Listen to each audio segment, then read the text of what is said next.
Le 4 juillet 2025 marquera à jamais un tournant dans l'histoire de Bitcoin. Voici pourquoi. Ce jour-là, un mystère digne d'un thriller a secoué l'écosystème crypto. 80 000 bitcoins, soit plus de 8 milliards de dollars, ont été déplacés simultanément d'anciens wallets dormants. Et cet événement anormal a confirmé le début d'une histoire déjà intrigante. En effet, avant ce transfert, des messages énigmatiques ont été gravés dans la blockchain comme un ultimatum laissé à la planète entière. Un véritable scénario de science-fiction. Alors vol unique, coup de génie juridique ou simplement la plus grande faille de l'histoire de Bitcoin aux potentielles conséquences dramatiques, dans cette vidéo on décrypte ensemble ce qui pourrait bien être l'affaire crypto la plus inquiétante de ces 10 dernières années. L'événement déclencheur, le réveil des 80 000 Bitcoins.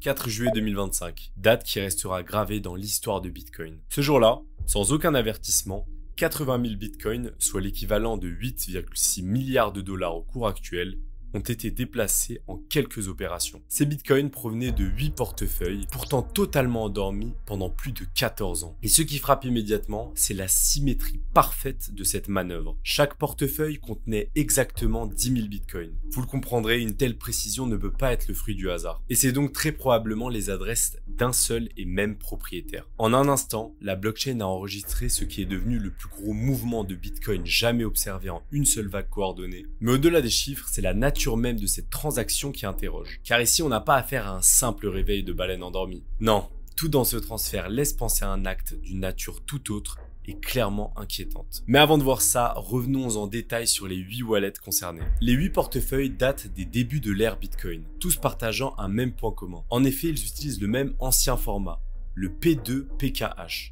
Pour Pay to Public Key Hash, le type d'adresse utilisé dans les débuts du réseau, reconnaissable aux adresses commençant par le chiffre 1. Depuis leur création entre 2010 et 2011, aucun de ces portefeuilles Bitcoin n'avait connu le moindre mouvement sortant. Généralement pour Bitcoin, l'absence de ces mouvements pendant une période de temps aussi longue rime très généralement avec la perte des clés privées et donc un accès perdu à jamais à ces portefeuilles. Mais je vous l'ai dit, cette histoire est intrigante et tout semble différent. En effet, ce qui la rend vraiment unique, ce sont les messages qui ont été laissés derrière eux. Des messages énigmatiques gravés à jamais sur la blockchain. Et c'est ces 4 messages qu'on va découvrir maintenant.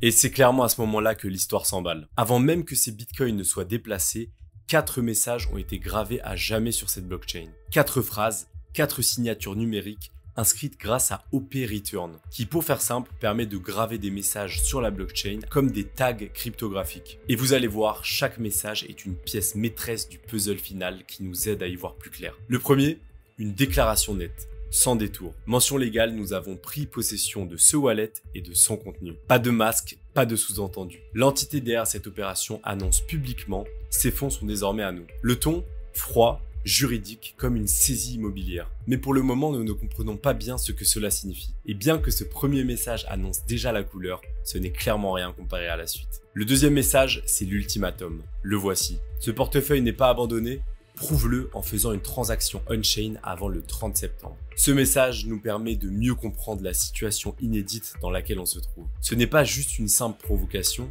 c'est un véritable défi. Dans Bitcoin, on le sait, une seule façon de prouver qu'un portefeuille est encore à vous, signer une transaction avec votre clé privée. Et ils ont l'air de fixer la règle. Vous avez jusqu'au 30 septembre. Après ça, il sera trop tard. Ainsi, nous comprenons désormais un peu plus l'ampleur de la situation. La personne ayant effectué la transaction n'est pas celle à qui appartient ces portefeuilles. Il s'agit très probablement d'un hacker ou d'un usurpateur. Il s'adresse directement au véritable propriétaire pour savoir s'il est toujours en possession de ses portefeuilles ou s'il n'y a plus accès. L'usurpateur donne donc cet ultimatum au propriétaire des 80 000 bitcoins désormais en sa possession. Mais tout ne semble pas clair. Pourquoi avertir quelqu'un lorsqu'on est en train de le voler? Pourquoi lui envoyer ce genre de défi gravé à jamais de manière indélébile sur la blockchain? Quelque chose ne tourne clairement pas rond dans cette histoire et la suite nous donne plus de contexte sur ses véritables intentions. Le troisième message de l'usurpateur est le suivant. Information pour le propriétaire, suivi d'un lien. Ce lien nous amène vers un site et ce site nous dévoile donc le plan machiavélique de l'usurpateur. Voici le rapport Salomon. La règle est simple. Un bien numérique inactif depuis plus de 14 ans est considéré comme un bien abandonné. Les anciens propriétaires ont 90 jours pour prouver leurs droits. Comment? Par une simple signature on-chain ou une preuve officielle. Mais qu'est-ce qui se passe donc une fois ce délai dépassé? D'après ce rapport, c'est très simple. L'actif n'appartient plus à son propriétaire. En clair, pour résumer le message de l'usurpateur, j'ai pris la possession de ces 80 000 bitcoins, je l'annonce, je laisse un délai, si personne ne se manifeste, j'en deviens le propriétaire légitime. Tout est cadré comme une saisie légale, mais dans la blockchain. C'est littéralement un film de science-fiction qui se déroule sous nos yeux à tous. Mais si vous pensez que l'histoire s'arrête là, vous n'êtes clairement pas au bout de vos surprises. Parce qu'il y a encore le 4e message, le dernier de l'usurpateur, mais aussi celui qui honnêtement m'a donné des frissons premier degré quand je l'ai lu. Le message qui donne donc une toute autre dimension à cette affaire. Et le voici. 4, 8, 15, 16, 23, 42. Alors, ces nombres ne vous disent probablement rien. Moi, je les connais, ils ont clairement réveillé en moi un souvenir lointain. Pourquoi? Tout simplement parce que ce sont les Lost Numbers. Les nombres maudits de la série Lost, les disparus, sortis dans les débuts des années 2000. Et ces nombres dans la série, c'est tout un symbole. Celui d'un secret bien trop dangereux pour être dévoilé. Et là, quelqu'un décide de signer un exploit avec ces fameux chiffres. Et ce qui est le plus perturbant, c'est que dans la série, ces nombres finissent par provoquer des catastrophes et une chute complète du système. Un chaos total, irréversible et inévitable. Mais alors qu'est-ce que cela veut dire? Est-ce un avertissement, une menace en l'air, ou alors un message caché sur ce qui pourrait arriver à Bitcoin après cette découverte? Mais est-ce que ça peut être une coïncidence tout simplement tous ces chiffres? Difficile à croire car nous avons un autre détail qui ne laisse plus aucune place au doute. L'épisode où ces chiffres prennent tout leur sens a été diffusé le 5 octobre 2005, 20 ans jour pour jour avant l'ultimatum fixé par ce plan. Donc oui, c'est clairement trop parfait pour s'agir d'une coïncidence. L'usurpateur a donc volontairement choisi ces nombres en référence à la série, mais la raison derrière ce choix reste encore à l'heure actuelle inconnue. Et la cerise sur le gâteau, parce que ce n'est jamais assez, l'une des adresses utilisées pour ce transfert contient un mot clairement explicite, le F-word, F-M-C-K. Et pour obtenir ce mot, il faut un générateur de vanity address, un outil qui teste des millions de clés jusqu'à produire exactement ce motif dans l'adresse. Donc clairement pas un bug, pas le fruit du hasard, tout indique une signature délibérée. Un dernier clin d'œil, provocateur et assumé. Vous l'aurez compris, on n'est pas sur une affaire normale, on n'est pas sur une simple transaction d'une baleine endormie. C'est un plan, une démonstration de force, une performance à la frontière entre l'art et la cryptographie. Et au-delà de cette histoire, sommes-nous sur le hack ou la faille la plus sophistiquée depuis le début de l'histoire de Bitcoin? À l'heure actuelle, ça semble quand même très peu probable. Mais si certaines hypothèses sont complètement sans conséquence, certaines à l'inverse pourraient bien bouleverser la suite de l'histoire de Bitcoin. À ce stade, ce qui vient de se produire dépasse tout ce qu'on a vu précédemment dans l'histoire de Bitcoin. 80 000 bitcoins déplacés en une seule fois, des messages gravés sur la blockchain, par qui, comment et pourquoi. Alors posons les hypothèses les plus probables les unes après les autres. Première hypothèse, le propriétaire légitime, ou presque. Et si derrière ce transfert se cachait en réalité un early adopter, quelqu'un qui aurait accumulé des bitcoins dans les toutes premières années et qui les aurait laissés endormis. Mais au fil du temps, impossible de les sortir sans attirer l'attention. Et c'est là qu'un nom revient dans certaines rumeurs, Ulrich Ross, un pionnier discret du Bitcoin, connu dans certains cercles pour avoir accumulé des fortunes numériques à une époque où personne n'y croyait vraiment. Il a été emprisonné plusieurs années, puis libéré il y a quelques mois justement. Imaginez, et si Ross avait laissé ses portefeuilles volontairement dormants en attendant sa sortie, le bon moment pour les bouger. Et aujourd'hui, il mettrait en place cette mise en scène, message, site juridique, délai officiel, pour pouvoir transférer ces bitcoins sans risquer de tout voir geler par une autorité, un exchange ou même un état. Une couverture, un rideau légal pour sortir des milliards à l'abri des regards. C'est l'une des théories qui commence à émerger, bien qu'elle semble pour le moment peu probable. Deuxième hypothèse, le cahier retrouvé. Ici, ce plan, ce n'était pas l'œuvre d'un génie technique ou d'une faille dans Bitcoin, mais simplement le résultat d'une trouvaille. Par exemple, un cahier oublié, une feuille griffonnée, un fichier non sécurisé ou encore un disque dur. Quelqu'un met la main dessus et découvre par hasard ou par malveillance les seed phrases d'un autre investisseur. À partir de là, plus besoin d'exploits techniques, juste la froide exécution d'un plan pour récupérer ce qui était devenu à portée de main. Et cette mise en scène juridique alors, une couverture encore une fois, un moyen de la rendre plus propre, de limiter les risques, de détourner l'attention du vol pur et simple et en le rendant probablement un peu plus éthique pour l'usurpateur. Cette thèse gagne en probabilité étant donné qu'en première partie nous avons émis l'hypothèse que les 8 adresses appartenaient à un seul et même propriétaire. Ce dernier a donc pu stocker ses clés à un même endroit, les rendant potentiellement plus accessibles à un vol. Troisième hypothèse, la performance artistique. Et si tout cela n'était que le plan d'un esprit brillant, quelqu'un qui mêle code, symbole et storytelling dans un même geste. Les lost numbers, le compte à rebours, le site Salomon, tout conçu comme un grand scénario écrit pour la blockchain. Un artiste numérique qui grave son message à jamais dans le cœur même du réseau. Mais quel serait le but alors? Simplement marquer l'histoire, déclencher des débats, laisser une trace indélébile. Et nous laisser, nous, spectateurs du réseau, face à nos propres doutes et nos angoisses, face à des questions actuellement sans réponse, qu'est-ce que la vraie propriété dans un monde décentralisé? Encore une fois, une hypothèse très intéressante, mais encore impossible à confirmer évidemment à l'heure actuelle. Quatrième hypothèse, l'exploit cryptographique. Et là, on rentre clairement dans la partie la plus sombre. Et si ce plan, au-delà de l'art ou de la stratégie légale, cachait en réalité un exploit? Et si quelqu'un avait trouvé un moyen de briser un verrou sur cette blockchain de Bitcoin? De casser une faille que personne n'avait réussi à exploiter depuis sa création? Quelqu'un qui aurait identifié un point faible commun à ses portefeuilles et qui l'aurait utilisé pour les vider sans jamais avoir à posséder les clés d'origine. Un scénario funeste qui, s'il se produisait, pourrait bien bouleverser les fondations même de Bitcoin. Et c'est justement cette piste la plus inquiétante qu'on va explorer maintenant. Bon, avant de voir tout ça, revenons à la situation initiale. Nous avons 8 portefeuilles avec seulement 2 points communs. Le même montant en Bitcoin, 10 000 Bitcoins par portefeuille, et leur format, le P2PKH. Revenons plus en détail sur ce format. C'est celui utilisé dans les débuts de Bitcoin. Et bien qu'il soit encore utilisé aujourd'hui, il est assez différent des formats plus modernes. Chaque adresse a sa propre clé privée, pas de structure hiérarchique, pas de seed en commun. Et surtout, la qualité de la clé privée et sa robustesse dépendaient énormément des outils utilisés. Et à l'époque, certains outils étaient, disons, un peu fragiles. Alors l'hypothèse la plus troublante, c'est celle-là. Et si ces 8 portefeuilles partageaient un défaut commun, un pattern, un point faible, une faille, et que quelqu'un a fini par la découvrir? Plusieurs scénarios plus ou moins probables inquiètent. Premier scénario, un générateur défaillant. Il y a 10-15 ans, plein d'outils pour créer des paper wallets tournés sur des générateurs pseudo-aléatoires et parfois bien trop prévisibles. Cela engendrait donc des clés privées qui n'étaient pas si privées et pas si aléatoires que ça. Deuxième scénario, assez semblable au premier, une entropie déréglée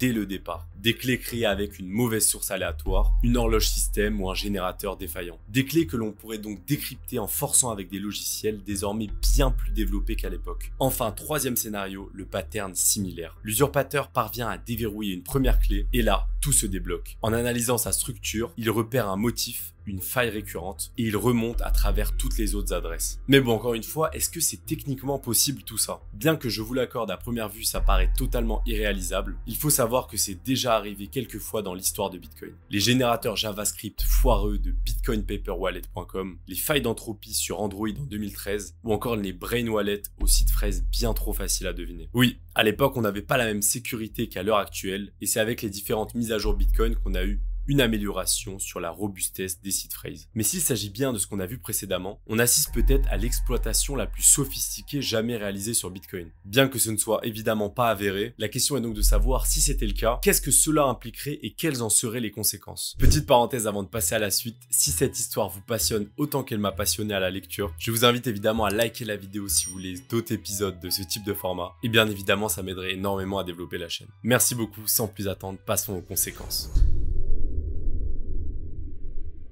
Bon, c'est là qu'on va rentrer dans les théories et que ce plan Bitcoin dépasse un petit peu ce qu'on pourrait imaginer. Parce que si quelqu'un a vraiment réussi à exploiter une faille de Bitcoin, vous comprenez donc que les conséquences pourraient être inquiétantes. Bitcoin repose sur un principe, un seul. Une clé privée, ça ne se déverrouille pas. Si ce principe tombe, c'est toute la confiance dans le système qui s'effondre. Une faille, même limitée aux anciens portefeuilles, suffirait à fragiliser cette confiance. Les gros détenteurs pourraient paniquer et les marchés réagiraient dans la foulée. Les portefeuilles toujours au format P2PKH n'auraient plus d'autre choix que de migrer au plus vite. Migrer vers des formats plus modernes comme le Segwit, le Bech32 ou le Taproot par exemple. Mais vous l'aurez peut-être deviné, le plus inquiétant, c'est ce qui plane au-dessus de cette menace. Les portefeuilles de Satoshi. Des millions de bitcoins dormant depuis 2010 et partageant malheureusement le même point commun que ces 8 adresses, le format P2PKH. Et si ces portefeuilles tombaient? On parle évidemment d'un choc économique majeur, d'un effondrement des cours et d'une perte de confiance de la communauté. C'est évidemment les pires scénarios qui ont une très faible probabilité de se passer, mais bon, clairement, ça reste actuellement que des théories très lointaines et je vous l'accorde, probablement tirées par les cheveux. En revanche, ce qui est intéressant de savoir, c'est qu'est-ce qui se passera lors de l'ultimatum. Parce que les différents scénarios possibles à cette date pourraient orienter vers certaines hypothèses plutôt que d'autres. Le compte à rebours de 90 jours a commencé. Voici donc les 4 scénarios probables à l'approche de ce 5 octobre 2025. Premier scénario, la liquidation. Après le délai de 90 jours, les 80 000 bitcoins sont liquidés intégralement. La vente massive déclenche un choc brutal. les cours plongent à cause de la panique et non pas des 80 000 bitcoins qui pourraient être assez facilement absorbés vu la profondeur du marché. Et forcément, les régulateurs s'en mêlent, ils veulent comprendre qui se cache derrière cette opération, d'où viennent ces fonds et comment un tel coup a pu se produire. S'il y a seulement ces 8 wallets d'ici là, ça ne devrait pas trop impacter le marché car la thèse de la faille perdrait en probabilité au détriment des autres comme le détenteur unique, la découverte d'un disque dur ou encore celle de l'artiste. Deuxième scénario, l'escalade. Après ces portefeuilles, d'autres vieux wallets se réveillent, d'autres mouvements inexpliqués, et là, ça peut clairement engendrer la panique et ce qu'on a vu précédemment. On estime à environ 3 à 4 millions de bitcoins dans ce format d'adresse, et vous l'aurez compris, ça serait clairement le scénario le plus catastrophique, avec l'hypothèse de la faille bitcoin qui gagnerait fortement en probabilité. Encore très dur à imaginer, je vous l'accorde, surtout à l'heure actuelle avec les données que l'on a pour le moment. Troisième scénario, la révélation. L'entité derrière cette opération sort de l'ombre, elle dévoile sa méthode précise et transforme ce qui aurait pu être un drame en une leçon pour la communauté. On comprend ce qui s'est passé et le fin mot de cette histoire et on se protège donc au mieux à l'avenir. Le scénario de fin de film où tout se passe bien dans le meilleur des mondes. Et quatrième scénario, le mystère. Les fonds restent là, aucun mouvement, aucune vente, comme un message laissé au monde. Un avertissement silencieux ou un coup de maître qui n'a jamais eu pour but de faire tomber le marché. Au fond, malgré les différentes théories et scénarios probables, cette histoire soulève de véritables questions. C'est quoi un bien numérique? Qui est le véritable propriétaire? Celui qui a créé la clé ou celui qui l'a trouvée de manière fortuite? Ou même celui qui l'a hacké? Est-il possible aussi de revendiquer une telle somme juste parce qu'on a découvert des clés? Une chose est sûre, ce plan pourrait bien redéfinir la propriété numérique pour les années à venir. Voici à peu près les informations que l'on a sur cette affaire aux 80 000 bitcoins à l'heure actuelle. Je ne sais pas vous, mais personnellement, elle m'a clairement fasciné. La mise en scène juridique millimétrée, la coordination parfaite des 8 portefeuilles, la référence à une série et à des événements catastrophiques, des messages encryptés sur la blockchain, bref, tout y est pour faire un véritable scénario de film. Et en plus, détail qui a son importance, tout cela est sorti le 4 juillet, le jour de l'indépendance des États-Unis. Probablement encore une fois un clin d'œil étant donné que rien n'a l'air d'être laissé au hasard dans cette histoire. Mais au fond, vous l'aurez compris, ce qui compte réellement maintenant, c'est ce qui va se passer ce 5 octobre. Si les bitcoins sont vendus, quel en sera l'impact? Et s'il ne se passe rien, le mystère continuera de grandir. Cette histoire nous rappelle bien une chose, Bitcoin est un écosystème vivant, un terrain de jeu où se croisent l'innovation, la stratégie, l'art et le pouvoir. Chaque transaction raconte une histoire, chaque bloc garde une trace, et chaque mot inscrit reste gravé. Et parfois, certaines histoires comme celle-ci entrent dans la légende de Bitcoin. Rendez-vous le 5 octobre pour la suite, et ce jour-là peut-être une nouvelle page dans l'histoire de Bitcoin sera écrite. Merci beaucoup d'avoir suivi la vidéo, évidemment je vous tiendrai au courant de l'évolution de cette histoire, donc abonnez-vous pour être sûr de ne pas la rater. Et évidemment un immense merci à CypherTux pour son travail qui est monstrueux, son article complet sur cette enquête et qui m'a gentiment donné l'autorisation d'en faire cette vidéo. Vous trouverez évidemment en description le lien vers son article pour pouvoir creuser davantage et son compte Twitter pour le soutenir et suivre en temps réel l'évolution de cette histoire passionnante. Dites-moi en commentaire ce que vous en avez pensé et quel est votre scénario pour cette fameuse date du 5 octobre. Vous pouvez continuer sur la chaîne en cliquant sur la vidéo qui s'affiche juste ici. Et nous, comme d'habitude, on se dit à très vite pour une prochaine vidéo. C'était CryptoFuego. Ciao.